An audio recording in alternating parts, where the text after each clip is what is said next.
জয় রাধে বন্ধুরা, কেমন আছো তোমরা? আশা করি সবাই ভালো আছো, আমিও ভালো আছি। দেখো আমার এটা ঠাকুরের সিংহাসন, ঠাকুরঘর পুজো টুজো দেওয়া হয়ে গেছে। তো বন্ধুরা আজকের আমি এখান থেকে ভিডিওটা শুরু করলাম। আমি এখন বাজে বেলা 10টা। আসলে কী বলতো, উঠেছি তো অনেকক্ষণ আগে। ছোটো মেয়ের পরীক্ষা ছিল, পরীক্ষা দিতে সকাল 7:30টায় নিয়ে গেছিলাম। তারপরে একেবারে মেয়ের পরীক্ষা টরীক্ষা হওয়ার পরে তারপর আমি বাড়িতে ফিরলাম। বাড়িতে ফিরতে ফিরতে এদিকে বড় মেয়ে স্কুলে যাবে, তাই ওকে চুল বেঁধে দিতে হচ্ছে।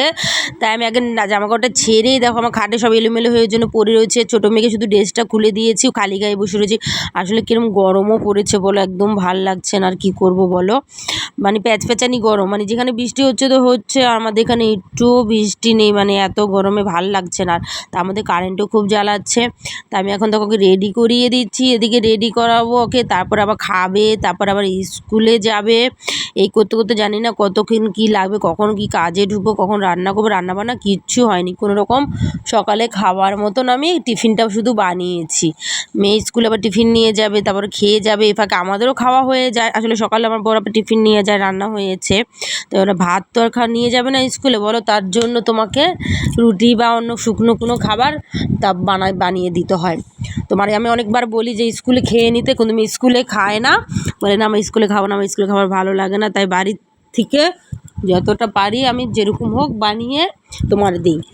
তাই দেখো এদিকে চুলটা সব ড্রেস ফ্রেস নিজেই পরে নিতে পারে, কিন্তু চুলটা বাঁধতে পারে না। আসলে কি বলতো, সারা সপ্তাহ বাজার হাট আমার বর করে দেয় না, আমার আরও অসুবিধা হয়। যখন করে না তখন তো আমার খুবই অসুবিধা হয়।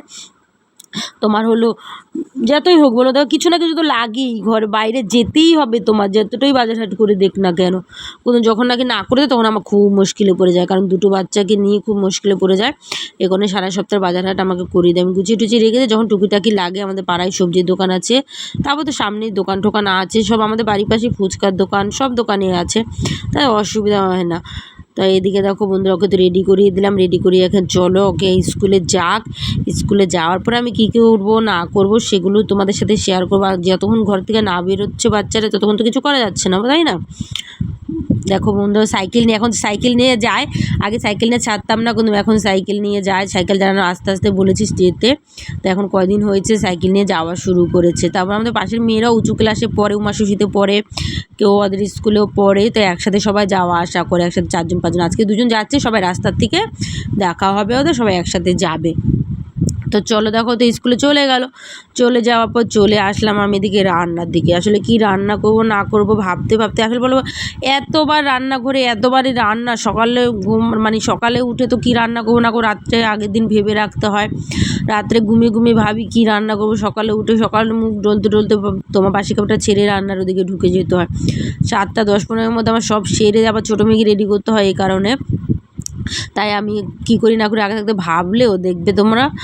তাই আমি ভাবলাম যে ফ্রিজে রুই মাছ আছে, তাই রুই মাছটা আমি বের করে রেখে দিয়েছিলাম কিছুক্ষণ।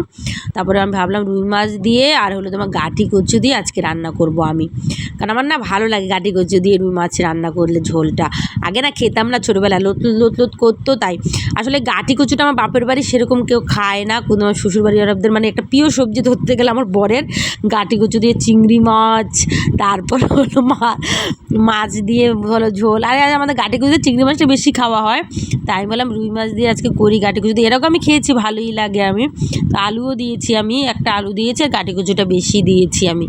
তো এদিকে গাঁটি কচু দিয়ে আমি মাছ করবো ভাবছি, রুই মাছ। আর আমাদের পাড়ায় সবজি দোকান ছিল, সবজিতে একটুখানি কিছু আনতে গেছি, যেতে একটু শাক, কারণ শাকটা আমার খুবই ভালো লাগে। প্রথম শাক হলে আমার হাফ ভাত খাওয়া হয়ে যায়, মানে এরকম একটা ব্যাপার। তাই 2 আটি কলমি শাক এনেছি, কলমি শাকগুলো ভালো ছিল না, বেছে টেছে একটুখানি নিলাম। নেওয়ার পরে সে 1 আটিও হয়নি, মানে একটুখানি হয়েছে, যেহেতু বর্ষাকাল তাই একটু ভালো করে অনেকক্ষণ ধরে বাছলাম। ওখানেও কতটা সময় চলে গেল। যাই হোক ওটা কেটে কুটে তোমার ওদিকেও রেডি করে নিয়েছি আমি। এদিকে তোমার আমি আবার একটা কাজ করি জানো তো, আমাদের তো অল্প অল্প দেখো আমরা ঝাল টাল সেরকম খাই না, আর তেল মশলাটা আমরা খাই, কিন্তু বাচ্চার ঘর বলে ঝাল সেরকম খাওয়া হয় না। তাই আমি একবারে মিক্সার করে তোমার ফ্রিজে কাঁচা লঙ্কাটা রেখে দিই। রেখে দিলে কিন্তু অল্প অল্প মশলা করলে না তখন মিক্সার বাটিতে মেশিনে ঘুরতে চায় না, ওই জন্য আমি কাঁচা লঙ্কাটা মিক্সারে করে রেখে দিয়েছিলাম। একদিকে আমার সুবিধা হচ্ছে। তো এদিকে দেখো আমার মাছের ঝোল তো বসিয়ে দিলাম আমি, কষিয়ে টষিয়ে নিয়ে। অনেক দিন হয়ে গেছে বন্ধুরা, শরীরটাও ভালো লাগছে না, তুমি কী করবো বলো।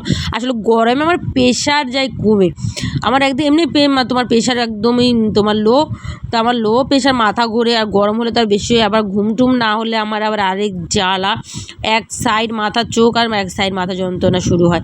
দেখো ওইদিকে শাকটাও বসিয়ে দিলাম, বসানোর সময়টা তোমাদের দেখাতে পারিনি বন্ধুরা, তা কী করবো। আর যাই হোক তোমার বসানো হয়ে গেছে, এদিকে ঝোলটা দেখো আমার এদিকে ফুটে গেল, ফুটে যাওয়ার পর আমি ভাজা রুই মাছটা আমি এবার ঝোলের মধ্যে ছেড়ে দিচ্ছি। দেখো কারণ আমার গাটি কচু আলুটা আমার সিদ্ধ হয়ে এসেছে, ঝোলটা সুন্দর করে ফুটলে এবার নুনটা দেখে আমি ঝোলটা নামিয়ে নেবো। তো বন্ধুরা এক কাজ করি, ফ্রেশ হয়ে তোমাদের কাছে আবার আসছি।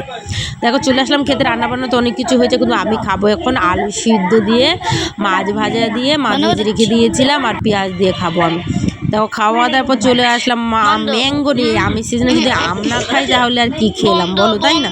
তো বন্ধুরা ভিডিওটা ভালো লাগলে একটা লাইক করে দিও, চ্যানেলটাকে সাবস্ক্রাইব করে দিও আমার গরিব দিদি।